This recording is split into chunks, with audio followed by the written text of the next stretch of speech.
Product knowledge.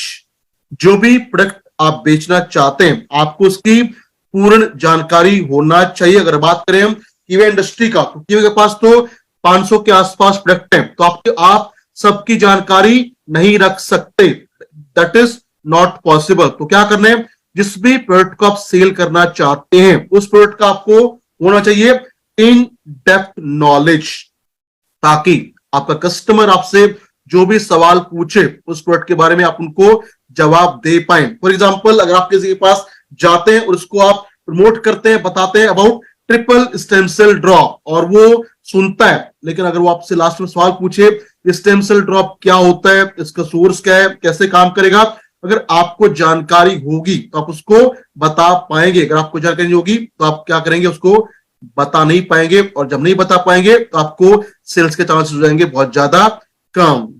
तो point is that कि जिस भी प्रोडक्ट को आप सेल करना चाहते हैं वो कोई भी हो सकता है, कोई भी आप 1 2 3 4 5 प्रोडक्ट को चुनिए, उनमें बनाइए अपनी मास्टरी, क्योंकि जब तक आपको प्रोडक्ट का इन डेप्थ नॉलेज नहीं होगा, प्रोडक्ट क्या है, इसके अंदर क्या क्या चीजें मिली हुई हैं, कैसे काम करता है, क्या इसके बेनिफिट्स हैं, किनको लेना चाहिए किनको नहीं लेना चाहिए, ये सब अगर आपको जानकारी होगा तो क्या होगा, इससे आपको मिलेगा और बेहतरीन सेल। और अगर मैं बात करूं पर्टिकुलरली, अगर आपको किसी प्रोडक्ट का नॉलेज होता है तो उसके फायदे क्या हैं, what are the benefits of having proper product knowledge. तो देखिए, जब बात करते हैं प्रोडक्ट नॉलेज का, अगर नॉलेज हमारा प्रोडक्ट्स का बेहतर है तो उससे हमें क्या क्या फायदे मिलेंगे। सबसे पहले हमारा जो कम्युनिकेशन होता है हमारे कस्टमर के साथ या क्लाइंट के साथ, उसको हम और बेहतर कर पाएंगे, क्योंकि जब हमारे को होगा नॉलेज अबाउट द प्रोडक्ट तो उससे क्या होगा, उससे हमारा कॉन्फिडेंस, हमारा जोश,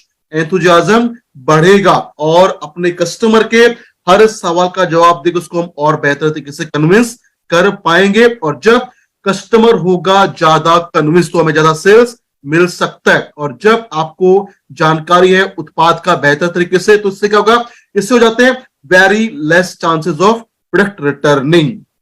तो अगर आप चाहते हैं कि आपका कॉन्फिडेंस लेवल बढ़े, आपका कम्युनिकेशन स्किल्स बेहतर हो, आपका जोश शानदार रहे और आप अपने कस्टमर को कन्विंस करें उसके सवालों का जवाब देके, उसके लिए आपको जिस भी प्रोडक्ट को आप बेचना चाहते हैं, जिस भी प्रोडक्ट पे आप काम करना चाहते हैं, आपको उसका इन डेप्थ नॉलेज होना चाहिए। तो चुनिए उन उत्पादों को जिनको आप सीख के और बेहतर सीख के फील्ड में जाएं, लोगों से मिले, उनके बारे में आप उनको बताएं। तो अगर आपके पास है अपने प्रोडक्ट का बेहतर नॉलेज तो उससे आपको ज्यादा सेल्स मिल सकता है। पॉइंट नंबर 2 जो आपकी हेल्प करेगा आपकी सेल्स को और ज्यादा करने में, वो है प्रॉस्पेक्टिंग स्किल। क्योंकि जब बात करते हैं सेल्स का, तो सेल्स में बहुत इंपॉर्टेंट होता है प्रॉस्पेक्टिंग। आप कैसे करते हैं, जितना बेहतर होगा आपका प्रॉस्पेक्टिंग उतना बेहतर होगा आपका सेल्स रिजल्ट। तो सवाल भी आता है कि प्रॉस्पेक्टिंग क्या होता है, व्हाट इज प्रॉस्पेक्टिंग। तो हम ये कह सकते हैं कि नेटवर्क मार्केटिंग के अंदर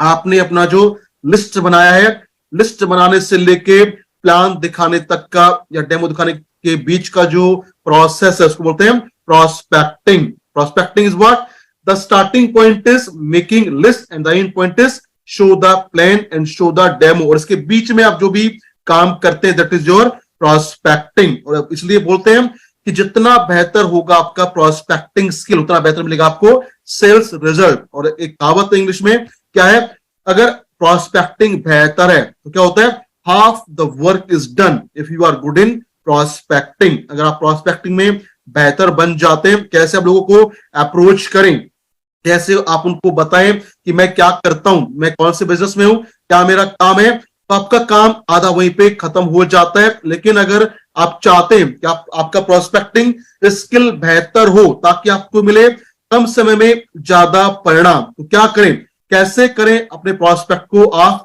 क्वालिफाई। कुछ सवाल हैं जो आप अपने आप से पूछ सकते हैं अगर आप किसी को भी करते हैं प्रॉस्पेक्टिंग। सवाल क्या है, क्या जो मेरा उत्पाद है, क्या जो मैं उत्पाद अभी बेचने की सोच रहा हूं, क्या ये उत्पाद मेरे जो प्रॉस्पेक्ट है उसकी आवश्यकता है या नहीं। पहला सवाल पूछिए अपने आप से कि जिस भी क्लाइंट से आप मिलने के लिए जाते हैं, जिस भी प्रॉस्पेक्ट से आप मिलने के लिए जाते हैं, क्या उसको, उस प्रॉस्पेक्ट को मेरे इस उत्पाद की आवश्यकता है या नहीं। उसके बाद क्या करना है, आप ये देखिए, does the prospect have the authority to buy my product? क्या मेरा जो प्रोस्पेक्ट है उसके पास इतना अथॉरिटी है, इतना उसके पास अधिकार है कि अगर उसको ये पसंद आ जाए और मैं उसको दिखा दूं समाधान, क्या मुझसे परचेज करेगा या नहीं? तीसरा सवाल है, does the prospect have the financial resources to buy my product? यानी जिस प्रोस्पेक्ट से आप मिलते हैं, क्या उसके पास इतना फाइनेंस है, इतना पैसा है कि वो मेरे उत्पाद को ले पाएगा? एग्जाम्पल अगर बात करें, एक पुअर कस्टमर है, एक पुअर क्लाइंट है और आप उसको प्रमोट करते हैं 6,000 रुपए का प्रोडक्ट, तो शायद वो आपसे परचेज ना करे। अगर आप उसको प्रमोट करेंगे 300 रुपए का प्रोडक्ट, तो इजिली ही कैन टेक यूर प्रोडक्ट। तो देखिए कि जो प्रोस्पेक्ट है उसका बाइंग कैपेसिटी या पेइंग कैपेसिटी कितना है, ताकि आपको मिले बेटर रिजल्ट। उसके बाद, does the prospect have the willingness to buy my product? अगर मैं अपने प्रोस्पेक्ट को दिखा दूं कि इस प्रोडक्ट से या इस प्लान से आपकी प्रॉब्लम सॉल्व हो सकती है, तो क्या वो खरीदना चाहेगा या नहीं? और जब आप इन सवालों के ऊपर काम करके प्रोस्पेक्टिंग करेंगे तो आपका जो सेल्स रिजल्ट है वो और बेहतर और शानदार हो सकता है। सो थिंग इज दैट जितना बेहतर आपका होगा प्रोस्पेक्टिंग स्किल, उतना बेहतर आपको मिलेगा सेल्स रिजल्ट।